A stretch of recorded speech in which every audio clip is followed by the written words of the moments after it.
have struggled with weight my entire life. I have failed so many times to get healthy that sharing my strategy for success is terrifying. And that's because I tend to tell myself that if I stumble again silently, that's no big deal. But as soon as I share the source of my strength, it's more than just my reputation at risk. Failing again is somehow going to call the integrity of my witness into question. So why did I agree to share? Because all three parts of that argument are a myth. First of all, my failure is in no way any indication that God has failed me. I'm human. I'm never going to be perfect, but I'm always going to be better at Him. Second, failing myself is a big deal. A few years back, I shared with the women's ministry about how self-conscious I'd always been my whole life about being short, round, and pale. And then God had showed me that I'm His child and He sees me through eyes of love, the same way I adore my own children, the same way my earthly father adored me and my sisters, one of which, who, by the way, is also short, round, and pale. And I think she's gorgeous. So what I didn't know back when I shared this story is that by convincing me how short, round, and pale is indeed beautiful and worthy of fighting for, God was preparing me to overcome the first hurdle of this next journey.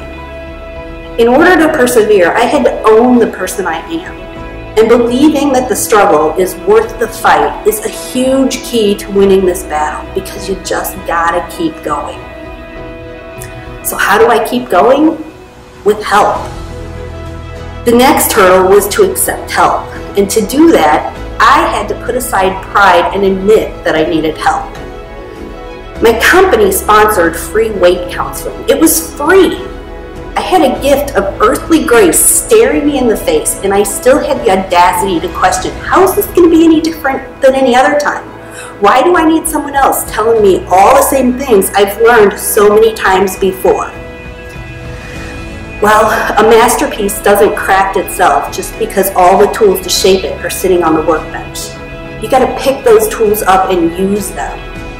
You can't be the way Paul described in Romans 7:15. For what I want to do, exercise, I do not do. But what I hate to do, eat wrong, I do. So, with guidance, I began to pick up the tools. Bit by bit, slowly changing one habit at a time, replacing old practice with new.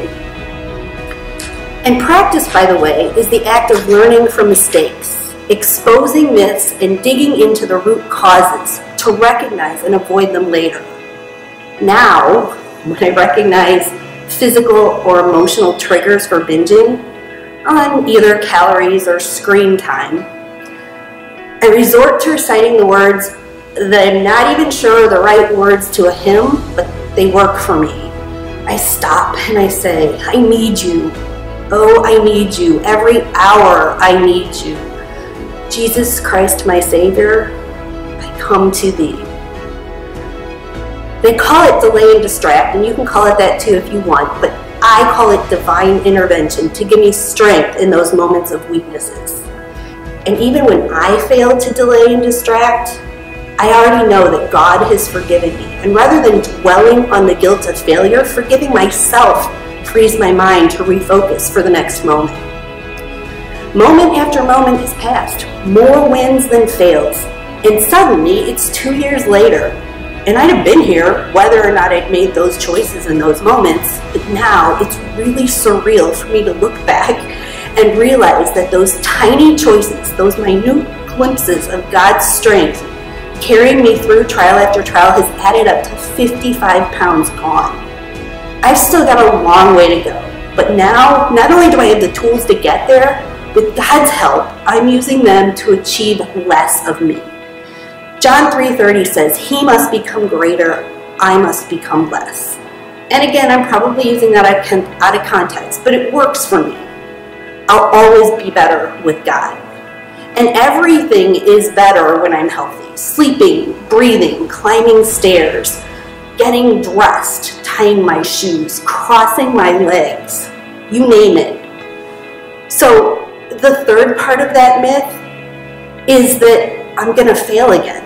I have to quit being such a doubter, because I am not going to fail this time as long as I keep digging in to God's strength. Life's too good to go back.